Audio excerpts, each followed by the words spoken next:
Hello दोस्तों, online study point में आपका स्वागत है। एंड गाइस, हमने जो साइंस की सीरीज़ स्टार्ट की थी उसका हम पार्ट 4 यहाँ पर डिस्कस करने वाले हैं।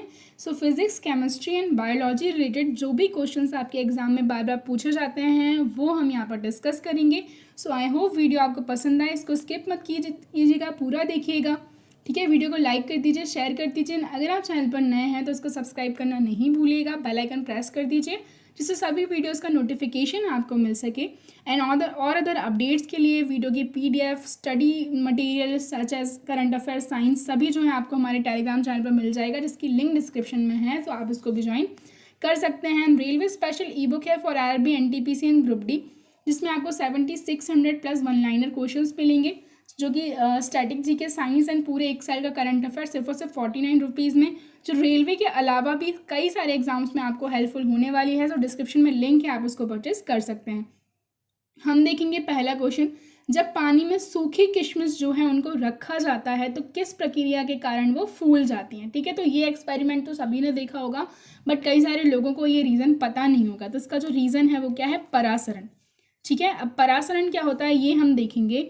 तो विलायक का कम सांद्रता के विलयन से अधिक सांद्रता के विलयन की ओर जो अर्ध पारगम्य है, जिसको हम क्या बोलते हैं, जो सेमी परमिएबल मेम्ब्रेन होती है, जो झिल्ली होती है, उसमें से होकर स्वतः प्रवाह करते हैं, उसको क्या कहते हैं? परासरण या फिर ऑस्मोसिस उसको कहा जाता है। ठीक है, समझ में आया? अगला देखेंगे, प्रकाश को दोहरी प्रकृति क्यों कहा जाता है। तो प्रकाश की हम बात करें, इसको दोहरी प्रकृति इसलिए कहा जाता है, लाइट जो है इसका डुअल नेचर क्यों है? क्योंकि ये तरंग और कणों जो है दोनों के ही गुणों को प्रदर्शित करता है, यानी कि जो है it behaves as a wave as well as like the particle.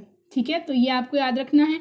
ठीक है, ये जो हमारा करेक्ट आंसर होगा। ये इमेज देख सकते हैं आप कि ये लाइट जो है वो वेव की तरह भी बिहेव कर रही है और पार्टिकल्स की तरह भी ये बिहेव कर रही है। ओके, उस धातु का नाम बताइए जो प्रकाश का सबसे अच्छा प्रवर्तक है। तो प्रकाश का जो सबसे अच्छा प्रवर्तक है ये कौन सा है? चांदी है। ठीक है, कौन सा है? चांदी है। बेसिकली बस इतना ही हमें याद रखना है। मेटल, नॉन मेटल से कई सारे क्वेश्चन पूछे जाते हैं। नेक्स्ट देख लेंगे हम लेजर। तो लेजर के बारे में कौन सा कथन गलत है? ठीक है, तो चलिए हम बात करेंगे। विभिन्न तरंग दैर्घ्य के प्रकाश पराबैंगनी विकिरण के तीव्र बीम के उत्पादन के लिए एक तकनीक है। हीरे लेजर बीम में एक क्षेत्र ड्रिल कर सकते हैं। ठीक है, फिर हम बात करें, एक किस्म की लेजर को रूबी क्रिस्टल और अर्धसंवाहक सामग्री जैसे ठोस पदार्थों से बनाया गया और सभी लहरें लेजर में चरण में यात्रा करती हैं। तो देखिए गाइज, ये ऑप्शन मतलब ऑप्शन बी, ऑप्शन सी और ऑप्शन डी तीनों ही सही हैं, जबकि ऑप्शन ए जो है करेक्ट नहीं है। लेजर को हमने पिछली बार भी डिस्कस किया था। ठीक है, इसका जो फुल फॉर्म होता है वो इम्पॉर्टेंट है। बेसिकली हम बात करें, लेजर एक ऐसा यंत्र है जो प्रेरित उत्सर्जन यानी कि स्टिमुलेटेड एमिशन करता है। ठीक है, क्या करता है? ये स्टिमुलेटेड एमिशन करता है। ठीक है, इसके नाम में ही जो है ये चीज़ आ जाती है, स्टिमुलेटेड एमिशन रेडिएशन। ठीक है, सो इस प्रक्रिया के माध्यम से प्रकाश जो है क्या करता है? चुंबकीय विकिरण उत्सर्जित करता है। ओके, जिसको क्या बात करें हम, ये जो है लेजर इस प्रिंसिपल पर वर्क करता है। किस प्रक्रिया द्वारा एमाइड को एमाइन में बदला जा सकता है? तो कौन सी प्रक्रिया है जिसके द्वारा एमाइड को एमाइन में बदला जा सकता है? सही आंसर इसका हॉफमैन। क्या है सही आंसर? हॉफमैन है। ओके, चलिए अगला देखेंगे। निम्नलिखित पर विचार करें, सरीसृप, कीड़े, शील्ड एनिमल या फिर स्तनधारी। ठीक है, तो हम बात करें पृथ्वी पर उनकी उत्पत्ति के सही कालानुक्रम का जो है चयन करना है। तो सबसे पहले हम देखें तो ये आएंगे कौन से? शील्ड एनिमल्स, इसके बाद आएंगे कीड़े, फिर इसके बाद हम बात करें सरीसृप और इसके बाद में एट लास्ट दी मैमल्स यानी कि स्तनधारी। तो सी जो है हमारा करेक्ट ऑर्डर होगा। ठीक है, सो जो विकास के दौरान जीव प्रिमिटिव से विकसित होने लगा, फिर कीड़े, सरीसृप और स्तनधारी जो हैं ये हैं आए हैं। ओके, नेक्स्ट देखेंगे, नम हवा में ध्वनि का वेग शुष्क हवा की तुलना में अधिक होता है क्योंकि नम हवा होती है। तो हम बात करें नम हवा क्या होती है? शुष्क हवा की तुलना में कम दबाव, शुष्क हवा की तुलना में अधिक दबाव, शुष्क हवा की तुलना में अधिक घनत्व या फिर शुष्क हवा की तुलना में कम घनत्व। तो सही आंसर होगा इसका सी, शुष्क हवा की तुलना में अधिक घनत्व। बात क्या कर रहे हैं हम? नम हवा में ध्वनि का वेग शुष्क हवा की तुलना में अधिक होता है। तो रीज़न क्या है? क्योंकि जो शुष्क हवा है, शुष्क हवा की तुलना में इसका जो है क्या है? घनत्व अधिक है, इस वजह से। ठीक है, चलिए नेक्स्ट देखेंगे हम, इंसिनरेशन का जो प्रयोग है उसमें से किसके लिए किया जाता है? ठीक है, सही आंसर क्या होगा इसका? सही आंसर इसका कचरे को जलाने के लिए। ठीक है, चलिए ये देख सकते हैं आप। तो ये क्या है? एक अपशिष्ट उपचार प्रक्रिया है जिसमें अपशिष्ट पदार्थों में निहित कार्बनिक पदार्थों का दहन होता है। नेक्स्ट देखेंगे ग्रेफीन क्या है। तो ग्रेफीन जो है कार्बन की नैनो संरचना है। ठीक है, सभी ने देखा होगा। इसका हम एक डायग्राम देखेंगे, ये देख सकते हैं।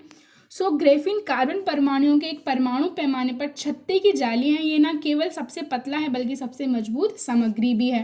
ओके, नेक्स्ट देखेंगे धुएं में पाया जाने वाला जो शक्तिशाली, हम बात करें आई इरिटेंट है, वो क्या है? तो कौन सा होता है धुएं में? तो ये होता है पेरोक्सीसेटाइल नाइट्रेट। पेरोक्सीसेटाइल नाइट्रेट। ठीक है, काफ़ी इंपॉर्टेंट क्वेश्चन है, याद रखना है। धुएं में पाया जाने वाला आई इरिटेंट है ये। ठीक है, ये फोटोकेमिकल स्मॉग में मौजूद एक द्वितीय प्रदूषक है और पेरोक्सी एथेनॉल, जो हम बात करें एथेनॉइल रेडिकल और नाइट्रोजन डाइऑक्साइड गैस में ये विघटित होता है। ठीक है, नेक्स्ट देखेंगे सुई चुभने पर निम्नलिखित में से कौन सा अंग दर्द महसूस जो है नहीं करेगा? तो हम बात करें सही आंसर क्या होगा? इसका सही आंसर है मस्तिष्क। ठीक है, स्किन तो हम देख ही सकते हैं और आई, हार्ट, इन सब में पेन होता है। जबकि हम बात करें कि ये सबसे पहले देख लीजिए हमारे ब्रेन का स्ट्रक्चर है। ठीक है, सेरेबेलम, सेरेब्रम, इसके अलावा जो है लोब्स, तो ये आपको कुछ याद रखनी है। तो हम बात करें मस्तिष्क को सुई चुभने पर कोई दर्द महसूस नहीं होता क्योंकि मस्तिष्क में कोई स्पर्श रिसेप्टर्स नहीं हैं। आँख, कान, जीभ और नाक संवेदी अंग हैं। ठीक है, इनमें रिसेप्टर्स हैं। यूरिया क्या है? तो यूरिया क्या है? एक नाइट्रोजन युक्त कार्बनिक यौगिक है ना। सो नाइट्रोजन युक्त यौगिकों का हमारे दैनिक जीवन में व्यापक अनुप्रयोग है। कई सारी ये हमारे जो मेटाबॉलिज्म है उसके लिए इंपॉर्टेंट है। विरंजक, ड्रग, उर्वरक, एल्कलाइड प्रोटीन का हिस्सा बनते हैं। साथ ही साथ इसका रासायनिक सूत्र जो है आपको याद रखना है CH4N2O। CH4N2O। नेक्स्ट देखेंगे कृत्रिम उपग्रह को बहुत ही सटीक तरीके से ट्रैक कैसे किया जा सकता है? तो कृत्रिम उपग्रह की हम बात करें, आंसर इसका डोपलर प्रभाव।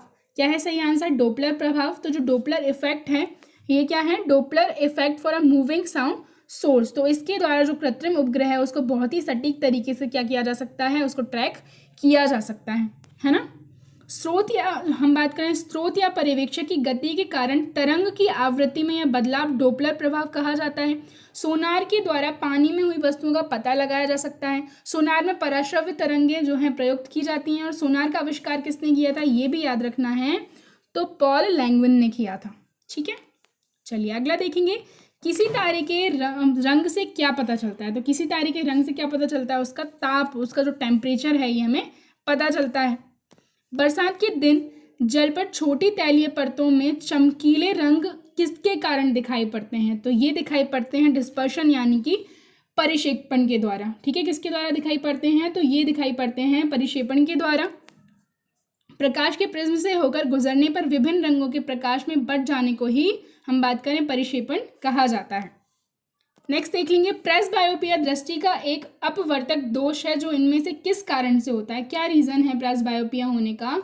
तो हमारी आँख में एक मसल्स होते हैं, मांसपेशियाँ होती हैं जिनको क्या बोलते हैं? सिलियरी मसल्स बोलते हैं। सिलियरी मसल्स के धीरे धीरे कमज़ोर होने और लेंस के कम होते हुए लचीलेपन के कारण जो क्या है प्रेसबायोपिया दृष्टि का जो दोष है हमें होता है।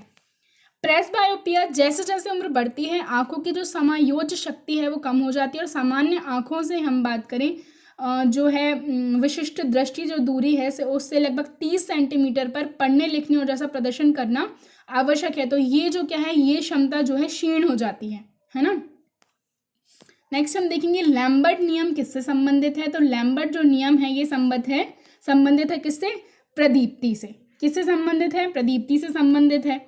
नेक्स्ट देखेंगे प्रकाश वायु की अपेक्षा कांच में मंद गति से क्यों चलता है? क्या रीज़न है कि जो लाइट है वो वायु की अपेक्षा कांच में क्या करता है? मंद गति से चलता है, स्पीड स्लो हो जाती है। क्यों?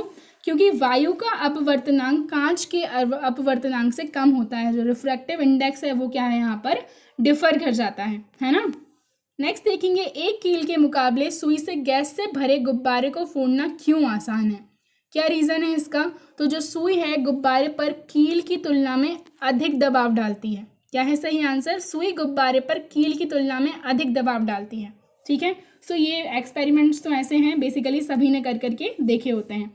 नेक्स्ट देखेंगे पेरोक्सीसिटाइल नाइट्रेट क्या है? तो ये हम पहले ही डिस्कस कर चुके हैं, एक द्वितीय प्रदूषक है ना।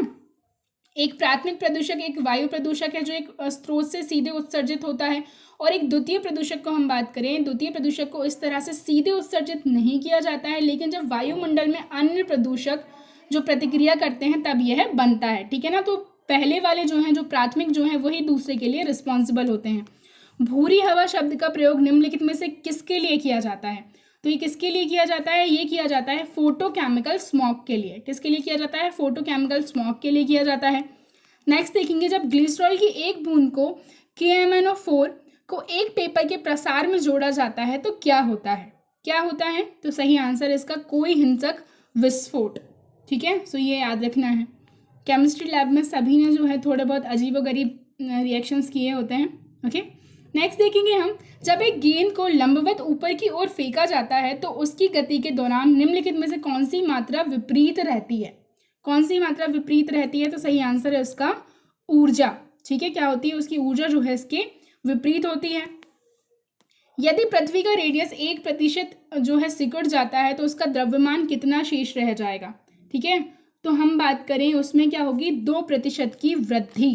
क्या होगी? 2% की वृद्धि होगी। तापमान जिस पर फ़ारेनहाइट और सेंटीग्रेड दोनों पैमाने का एक ही मान होता है, this is the most important question, बार बार पूछा जाता है एग्जाम्स में। तो -40 डिग्री सेंटीग्रेड, ठीक है, ऐसा टेम्परेचर है ये जिस पर फ़ारेनहाइट और सेंटीग्रेड दोनों की ही जो है डिग्री क्या है? समान होती है, दोनों ही एक समान हो जाते हैं। पूर्ण शून्य का एक तापमान है जिस पर क्या होता है? गैसों में आणविक गति बंद हो जाती है। पूर्ण शून्य जो है एक तापमान जिस पर क्या होता है? गैसों में आणविक गति बंद हो जाती है। एक नॉन वॉलेटाइल सॉलिड को पानी में मिलाया जाता है, इसका क्वथनांक, तो इसका क्वथनांक क्या होगा? इसका क्वथनांक बढ़ेगा, ठीक है। तापमान का वह बिंदु जिस पर कोई भी द्रव उबालना प्रारंभ कर देता है उस द्रव का क्या कहलाता है? क्वथनांक या फिर बॉइलिंग पॉइंट कहलाता है। नेक्स्ट देखेंगे, गर्मियों के दौरान मिट्टी के बर्तन में रखा पानी ठंडा क्यों हो जाता है? क्यों हो जाता है? क्योंकि वेपराइजेशन हो जाता है, भाप के कारण हो जाता है ना। किस विटामिन को अपनी गतिविधि एक्टिविटी के लिए कोबाल्ट की आवश्यकता होती है? तो विटामिन B12, क्योंकि इसका नाम ही क्या है? साइनोकोबालामाइन, okay. And the last one, पदार्थ की चौथी अवस्था, the fourth stage of matter कौन सी है? तो ये है प्लाज्मा, जबकि पहली तीन कौन कौन सी हैं? तो ठोस, द्रव एवं गैस हैं, ठीक है। इनको हम देखेंगे। सो ये देख सकते हैं आप, solid, liquid, gas and the fourth one is the plasma, okay. तो ये क्या है? ऑर्डर है। सो गाइज, ये हमारी आज की वीडियो थी एंड आई होप वीडियो आपको पसंद आया हो। प्लीज़ इसको ज़्यादा से ज़्यादा लाइक करें, शेयर करें, चैनल को सब्सक्राइब करें। वीडियो के PDF के लिए एंड अदर हम बात करें स्टडी मटेरियल के लिए, अदर अपडेट्स के लिए आप हमारे टेलीग्राम चैनल को ज्वाइन कर सकते हैं जिसकी लिंक डिस्क्रिप्शन में है, ओके गाइज। Thank you.